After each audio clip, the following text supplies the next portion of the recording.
반갑습니다. 여러분께 스포츠 정보를 알려드리기 위해 오늘도 찾아온 거북선 스포츠입니다. 구독과 좋아요는 저에게 큰 힘이 됩니다. 분석 시작 전 구독과 좋아요 한 번씩 눌러주시면 감사하겠습니다. 많은 분들이 계신 무료 입장 가능한 스포츠 분석방과 분석 최종 조합 픽은 영상의 댓글에 기재해 두었습니다. 그럼 오늘의 경기 분석 시작해 보도록 하겠습니다. 첫 번째 경기는 이와키와 구마모토입니다. 이와키는 포메이션 3-4-3을 사용하며 타니무라가 전방에서 중심축 역할을 수행하고 있고 좌우 측면에서는 쿠마타와 야마시타가 활발히 침투를 시도하고 있습니다. 공격 전개 자체는 어느 정도 일정한 패턴을 갖추고 있어 상대의 수비를 흔드는 데는 일정 부분 성공하고 있지만 수비 조직의 완성도는 매우 낮은 수준입니다.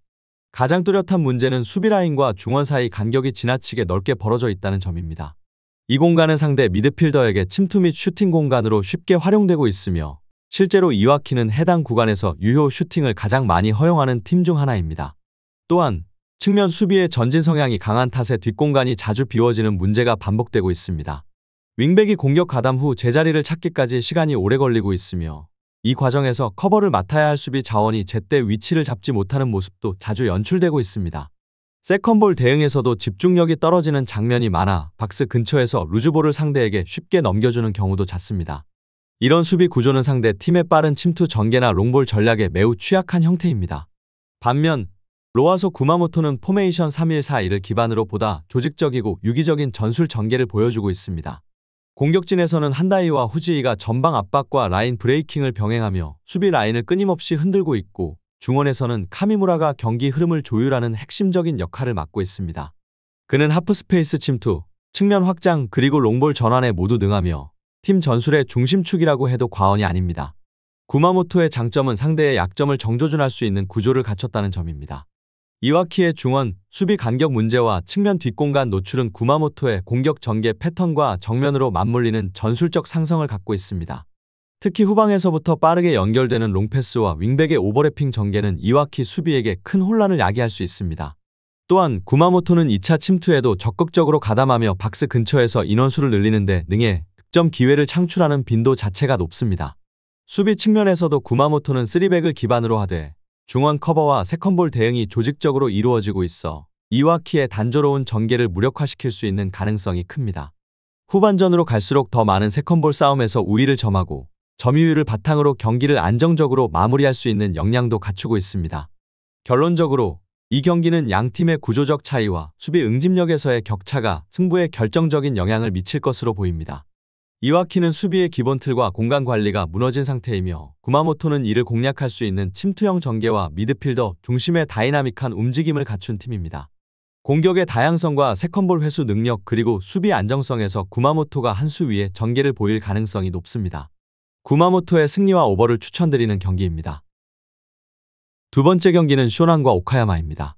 쇼난은 포메이션 3-1-4-1을 기반으로 안정적인 3백 라인을 형성하면서 중원에서 빠르게 탈압박을 시도하고 그 직후 곧바로 공격 전환에 나서는 전술 패턴을 즐겨 사용합니다. 이케다는 중원에서 핵심적인 역할을 맡고 있으며 특히 상대의 빌드업을 인터셉트한 직후에 곧장 루이스 펠리피에게 침투형 킬패스를 시도하는 장면이 반복적으로 연출됩니다. 루이스 펠리피는 빠른 스피드를 바탕으로 수비 뒷공간을 노리는 움직임이 뛰어나며 상대의 수비 라인의 간격이 벌어진 틈을 파고들어 골키퍼와의 1대1 찬스를 자주 만들어냅니다. 또한 스즈키는 세컨볼 장악력과 공격 연계에서 핵심적인 역할을 수행하며 공격이 끊기지 않고 이어질 수 있도록 후방과 전방을 유기적으로 연결해주는 고리 역할을 맡고 있습니다. 세트피스 상황에서도 쇼나는 다양한 전술 패턴을 보유하고 있어 상대에게 일관된 수비를 강요하기 어려운 구조를 형성하고 있으며 최근 경기 흐름에서도 세트피스에서의 득점 가능성이 높아지고 있습니다. 반면 오카야마는 포메이션 3-4-3을 기반으로 하면서도 전체적인 전개 속도가 느리고 수비 전환 시 불안정한 구조를 드러내고 있습니다.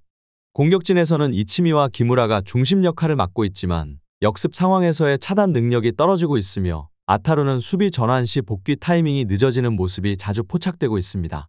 특히 중앙 미드필더 간 커버 범위가 좁아 쇼난의 빠른 템포 전개와 킬패스에 제대로 대응하지 못하는 장면이 반복적으로 발생하고 있습니다. 가장 큰 문제는 수비 라인과 미드필더 라인 사이의 간격이 벌어지는 구조적 문제로 이로 인해 쇼난의 침투형 공격 전개에 공간을 내주며 위험한 장면을 많이 허용할 가능성이 큽니다. 또한 세트피스 공격 시에도 배치 패턴이 단조롭고 크로스 타이밍이 예측 가능한 흐름이라 오히려 역습 위험에 노출되는 구조입니다. 결론적으로 쇼나는 후방의 안정성, 중원 전환 속도, 전방 침투 효율성 그리고 세트피스 패턴 완성도까지 공격 전개의 모든 측면에서 오카야마보다 앞서 있는 팀입니다. 특히 루이스 펠리피와 이케다의 조합은 상대 수비 라인을 무너뜨리기에 최적화되어 있으며 수비 간격이 넓고 리커버리 속도가 느린 오카야마 수비를 상대로는 효과가 극대화될 수 있습니다. 이번 경기는 쇼난이 전체적인 경기 주도권을 가져가며 수적 우위와 전개 속도에서의 차이로 인해 다득점 경기를 만들어낼 가능성이 높습니다. 따라서 쇼난의 승리와 오버를 추천드립니다. 세 번째 경기는 세레소 오사카와 시미즈입니다. 세레소 오사카는 포메이션은 3-4-3을 기반으로 하며 중앙과 측면의 전개가 유기적으로 엮이는 구조 속에서 중원과 측면이 효율적으로 연계됩니다. 특히 카가와 신지는 중앙 미드필더로서 메잘라 역할을 수행하며 하프 스페이스로 파고드는 움직임을 중심으로 전술이 전개되고 있습니다. 그는 중앙에서 좌우 측면으로 대각선 침투를 반복하며 수비 라인 사이 간격을 효과적으로 공략해 박스 근처에서 결정적인 크로스나 컷백 패스를 만들어내는 장면이 자주 등장합니다. 최전방에 위치한 라파엘 라타오는 골문 앞에서의 위치 선정과 마무리 능력이 탁월하며 박스 내에서의 움직임이 정교합니다. 키타노는 이 선에서 탈압박과 템포 조절 역할을 맡아 전방으로의 공격 전개가 끊기지 않도록 밸런스를 유지하는 중요한 자원입니다. 전체적으로 세레소 오사카는 하프 스페이스 중심의 전개를 통해 상대의 수비의 균형을 무너뜨리고 페널티 박스 내에서 높은 점유율과 효율을 바탕으로 찬스를 만들어내는 데 능한 팀입니다. 반면 시미즈는 포메이션은 4-2-3-1을 사용하는 팀으로 포백을 중심으로 수비 조직을 형성하고 있지만 중앙과 측면의 연결 구간에서 커버 타이밍이 일관되지 않아 수비 전환에 취약한 흐름을 보이고 있습니다.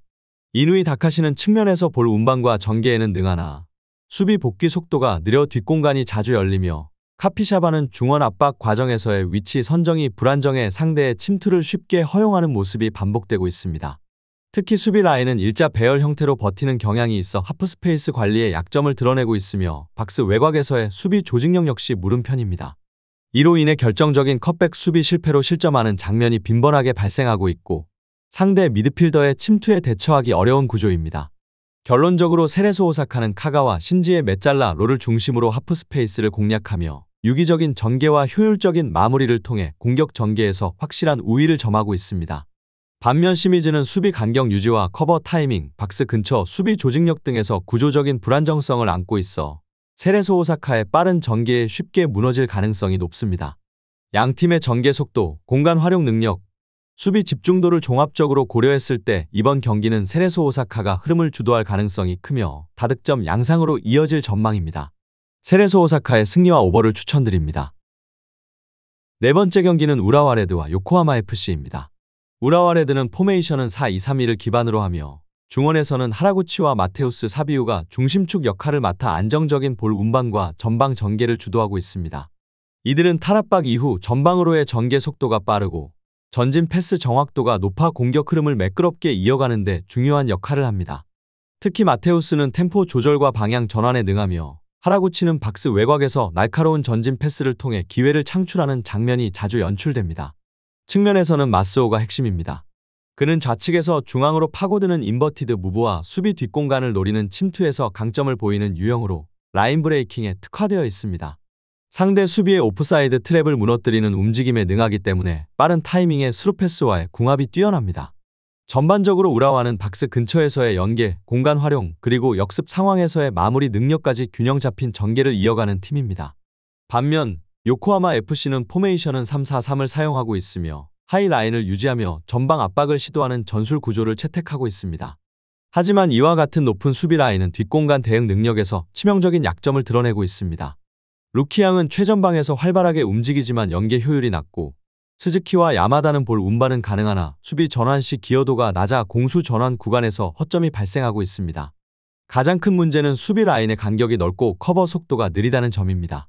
하이라인을 유지함에도 불구하고 상대의 빠른 침투에 대한 대응이 일관되지 못하며 스루패스나 컷백 상황에서도 위치 선정과 리커버리 타이밍이 불안정합니다.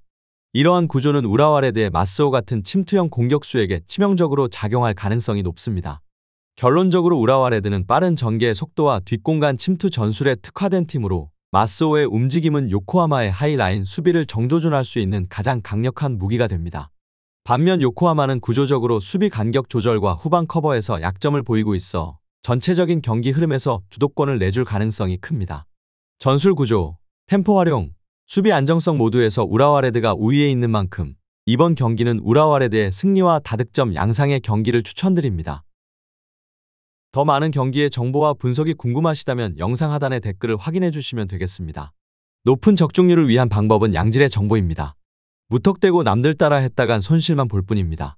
최대한 전문가의 도움을 받아서 양질의 정보와 높은 적중률을 경험해보세요. 주저없이 유튜브 여러 전문가의 도움을 받아보시는 걸 추천드리고 당장 수익을 위해 가입비 내고 이용하는 곳에서 절대로 이용하시지 마시고 유튜브 여러 영상을 참고하셔서 베팅하시는 걸 추천드립니다. 오늘도 영상 시청해주셔서 감사드리고 건승하는 하루 되시길 바랍니다.